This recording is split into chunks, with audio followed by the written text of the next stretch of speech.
রাতে দুপুর বেলায় একটা লোক এই কাদার বিল দিয়ে হেঁটে হেঁটে যাচ্ছে বসিরহাট। তোমাদের গল্প বলি শোনো। কাদার বিল থেকে হেঁটে হেঁটে যাচ্ছে বসিরহাট।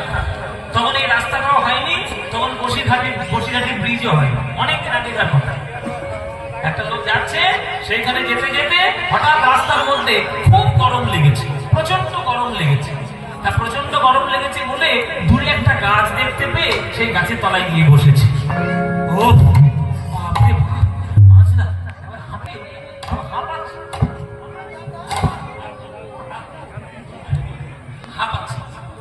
গাছের তলায় বসে বসে হাঁপাচ্ছে।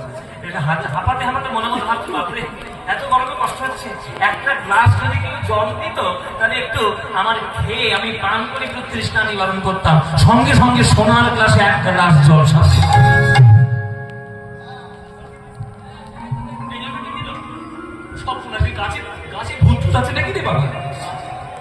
বাবা। যে গাছের তলায় বসেছে সেই গাছটা কল্পবৃক্ষ, সে জানে না। সেই গাছটাই কল্পতরু, ও জানে না। জল চেয়েছে, জল চলে এসেছে। জল খাওয়ার পর মনে মনে ভাবছে, জলটা তো খেলাম, অনেকক্ষণ ঘর থেকে বেরিয়েছি, বড্ড খিদে পেয়েছে, আলু সেদ্ধ ভাত যদি কেউ দিত রে বাবা, একটু খেয়ে শান্তি পেতাম। সঙ্গে সঙ্গে 10 রকমের তরকারি আর ভাত। ভাত টাত খেয়ে নিয়ে মনে মনে ভাবছে, এই খাওয়া খেয়ে আর কি বাইরে যাওয়া যায়, এখানে একটু বিশ্রাম করে নিলেই ভালো হতো, যদি কেউ একটা 17 ইঞ্চি বিছিয়ে দিত।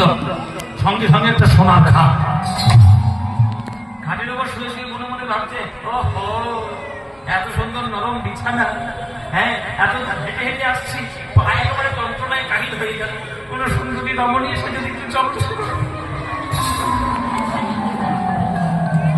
এরকম তার মনের বাসনা। সঙ্গে সঙ্গে আকাশ থেকে একটা পরী নেমে এসে, না পরী নেমে এসে চার চরম সেবা করছে। দেখুন কামনা কেমন বাড়ছে দেখুন। প্রথমে জল থেকে শুরু করে এখন সুন্দরী রমণী পর্যন্ত ঠেকেছে। এরপরে আর কি চাইবে তার কোনো ঠিক নেই।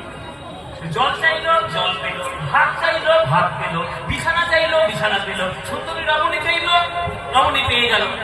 হঠাৎ তার কি করতে মনে উঠেছে, বলে বাবা এত সুন্দর এলাকা, এইখানে